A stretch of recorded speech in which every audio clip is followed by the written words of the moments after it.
I just finished a workout on this Rebounder trampoline a few minutes ago, and after that I decided to try putting it together, taking it apart a few more times just so I could see how difficult it is once I kind of knew exactly what I was doing. And here's what I'll say. First of all, it is a really nice quality trampoline, and the price is amazing. I know that you can pay 5 times as much for a trampoline in similar size. I don't know what the differences are, honestly. This is my first trampoline. I'm using it for exercise indoors during the winter.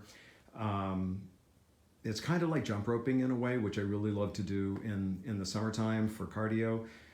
So I actually love the trampoline itself. The construction is great. The metal tubing is solid. The connection points are tight.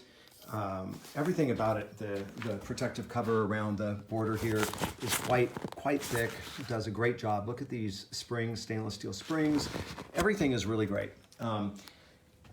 The only issue that I and apparently other reviewers have with this is that it says it's folding, and indeed it is folding. It comes folded. The handlebar comes in pieces and the legs are not on it, and then the trampoline part itself is folded basically in quarters. Folding it up again is a completely different matter, and I don't think many people are ever going to do that. I certainly am not on a regular basis. It's not horrible. It takes probably about 10 minutes to do, but in order to do it, first of all, you have to slip off the handlebars. You don't have to take them apart. I just take them off as one unit. Then you have to remove the legs, and that's the biggest issue, is you have to unscrew 6 legs. The factory would have you remove the protective cover when you fold it up, but it actually arrived with the protective cover on it and it was folded. So I really don't have a problem with folding it back up with the protective cover on it. It's kind of difficult to fold back up with just one person, although I can do it by holding my leg down on one side and my hand on the other and then grabbing the side that, that's going to fold it like a taco and going for it. But I don't know. I think it's probably better to have 2 people doing it instead of 1.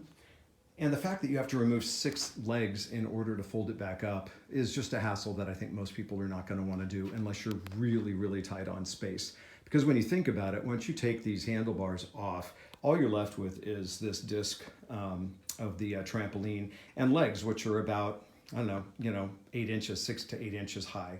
So the space that it's taking up, the footprint that it's going to be taking up, if you just lean it against the wall in your room or your studio, isn't really that much, and certainly isn't going to save you a whole lot of space to take all those legs off and fold it up, unless you're going to store it in a duffel or something for the summer. That would make sense to me. If I'm going to get rid of it for the season and go back to exercising outside, then by all means I would fold it up. But on a regular basis using this, I'm not going to fold it. I'm just going to remove the handlebars and lean the rest of it up against a wall out of the way.